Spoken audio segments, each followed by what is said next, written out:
if I am subject to competition, I was in Kapalukash. Yeah. Very nice.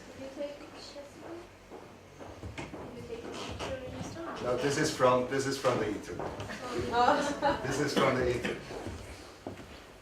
If you are subject to competition, you tend to be on the first item, on the work side.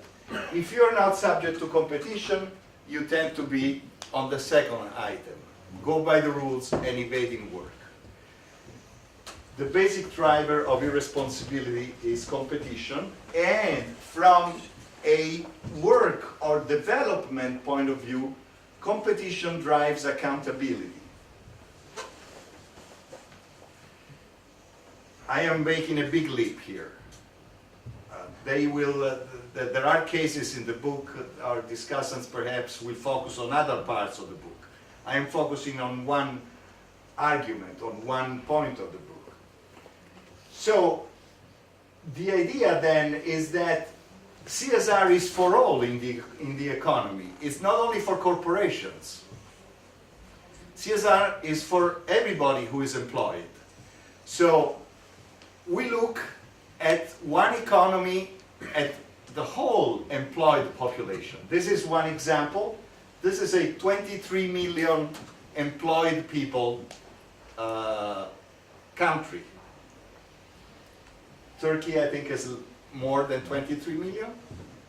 And what I have done, I have partitioned the working population by the degree, a subjective, my subjective degree. We can go into the details. In the book there is a table, category by category, the lawyers, the pharmacists, the accountants, the government workers.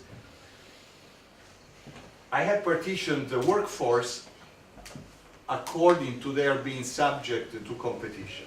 So we have a 16% of government workers who are the least subject to competition. Then we have the monopoly workers with an 11%, 13% in large corporations. I think this is a little overestimated. There is more here in the small businesses, small, medium, micro, lots of people here below 5 people per company. It's 60%. Excuse me? This is Italy. This is Italy. Very low work participation. Out of 60 million of population, of resident population, you have 23 million working population is low. It's not a big working population. People stay home and cook dinner. And, I don't know. That's, people are working on this.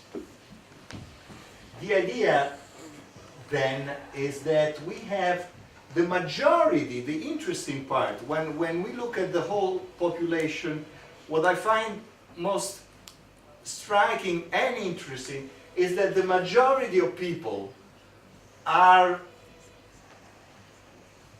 subject to competition. It's striking when you go through the Grand Bazaar. You know, I ask myself, how can they make a living? They are each one next to the other. Why should I buy my stuff here instead of there? And they make a living. It's been around for centuries. It works. It's even gotten bigger over time. So I think that's it's good news. It's good news because, as the title book says, we think of competition as cutthroat, as a negative thing. But perhaps what we don't like is our competition. We do like competition of the others, because we do like having lots of shops, having an opportunity to buy your stuff here or there or somewhere, even in another bazaar, even in another town. So I think that's good news, because they under competition you make a living also. It's not, competition does not kill people. That's one idea. The other idea is that